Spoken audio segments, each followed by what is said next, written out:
Hi. ఒక అమ్మాయికి, ఒక అబ్బాయికి ఎంగేజ్‌మెంట్ చేస్తే, ఆ అబ్బాయి వచ్చేసి ఆ అమ్మాయితోటి "నువ్వంటే నాకు ఇష్టం లేదు. నీతో ఉంటే నాకు ఫీలింగ్స్ రావడం లేదు.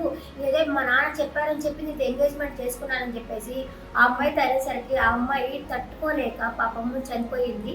ఆ అమ్మాయిదొచ్చేసి కడప జిల్లా పటేల్ రోడ్డుకి చెందిన అమ్మాయి పేరు రెహానా. అతనొచ్చేసి ప్రొద్దుటూరుకి చెందిన అబ్బాయి. ఆ అమ్మాయి బాగా చదువుకుందంట. ఎంఎస్సీ చేసిందంట పాపము. చనిపోతా 12 పేజీస్ లెటర్ రాసి పెట్టింది. ఎందుకంటే రోజు ఫోన్ చేసినప్పటి నుంచి ఎంతెంత మాకు ఇసుకిస్తున్నాడో, ఏమేమి చేతులు హింసలు పెడుతున్నాడో ప్రతి ఒక్కటి రాసుకునిందంట. వాళ్ళకి ఫిబ్రవరి 15 ఎంగేజ్‌మెంట్ అయింది. ఈ ఏప్రిల్‌లో మ్యారేజ్ కావాల్సి ఉంది. కానీ పాపం ఆ అమ్మాయి అయితే సూసైడ్ చేసుకుంది. వాళ్ళ ఇంట్లో వాళ్ళు చాలా బాధపడుతున్నారు. అయ్యో! పెళ్లి చేద్దాం అనుకున్నామే ఈ ఏప్రిల్‌లో ఈ అమ్మాయి సూసైడ్ చేసుకుందా అనేసి చాలా బాధపడుతున్నారు. చనిపోకుండా ఉండాల్సింది. నాకిష్టం లేదంటే వదిలేసి ఉండాల్సింది. ఎందుకు అనవసరంగా చనిపోవడం? ఒక ఫ్యామిలీ బాధపడుతున్నది గదా! క్షణికావేశం.